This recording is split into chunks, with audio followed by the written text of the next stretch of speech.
എന്താണ് പാകിസ്ഥാൻ ഒക്യുപ്പൈഡ് കാശ്മീരിൽ സംഭവിക്കുന്നത്? वो संग गिरा जो कायल है रास्ते से हटाकर दम लेंगे हम राह वफा के रहरू है मंजिल ही पिजा कर പാകിസ്ഥാൻ ഭരണകൂടത്തിനെതിരെ ജനങ്ങൾ തെരുവിലിറങ്ങി പ്രക്ഷോഭം നടത്തുകയാണ്. ഭീകരമായ വിലക്കയറ്റവും വൈദ്യുതി ക്ഷാമവും പ്രത്യേകമായ ഉയർന്ന നികുതിയും ജനജീവിത സാഹചര്യങ്ങളിൽ എല്ലാം തന്നെ പ്രതിസന്ധി ഉണ്ടാക്കുന്നു. വിലക്കയറ്റത്തിനെതിരെ അവാമി ആക്ഷൻ കമ്മിറ്റി മെയ് 10 പ്രതിഷേധം ആരംഭിച്ചു. ഇത് സുരക്ഷാ സേനയുടെ അടിച്ചമർത്തലിന് കാരണമായി. ഷട്ടർ ഡൗൺ സമരം നടന്നു. പോലീസ് കണ്ണീർവാതക ഷെല്ലാക്രമണം നടത്തി. മുസാഫറാബാദ്, സഹൻസ, മിർപൂർ, റാവൽകോട്ട്, ഗുരാട്ട, തട്ടബാനി, അധ്യൽബാല എന്നിവിടങ്ങളിലാണ് ആക്രമണം നടന്നത്.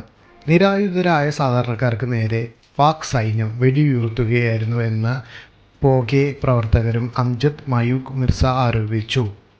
സ്ഥിതിഗതികൾ നിയന്ത്രണാതീതമായെന്നും ഗിൽജിത്ത് ബാൾട്ടിസ്ഥാനിൽ ജനങ്ങൾ സ്വാതന്ത്ര്യം നേടാൻ ഇന്ത്യ സഹായിക്കണമെന്നും മിർസ ഇന്ത്യൻ സർക്കാരിൻ്റെ ഇടപെടൽ ആവശ്യപ്പെട്ടു.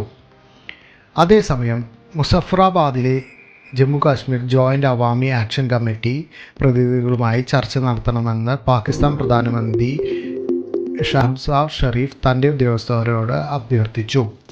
സംവാദങ്ങളും ചർച്ചകളും സമാധാനപരമായ പ്രതിഷേധങ്ങളും ജനാധിപത്യത്തിൻ്റെ ഭംഗിയാണെങ്കിലും നിയമം കയ്യിലെടുക്കാനും സർക്കാർ സ്വത്തുക്കൾ നശിപ്പിക്കാനും സഹിഷ്ണുത കാണിക്കരുതെന്നും ഷെരീഫ് പറഞ്ഞു.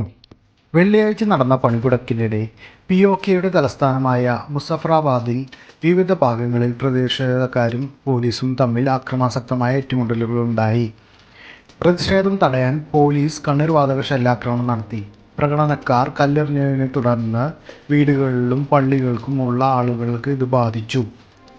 സോഷ്യൽ മീഡിയ വഴിയുള്ള ചിത്രങ്ങളും വീഡിയോകളും സൂചിപ്പിക്കുന്നത് പാക് അധീന കാശ്മീരിലെ ജനത സ്വാതന്ത്ര്യത്തിനായി പ്രക്ഷോഭം നടത്തുക എന്നാണ്. പാകിസ്ഥാൻ റേഞ്ചേഴ്സിനെ ഉപയോഗിച്ച് ലഹള അടിച്ചമർത്താൻ പാകിസ്ഥാൻ ഗവൺമെൻറ് ഉദ്ദേശിക്കുന്നത്.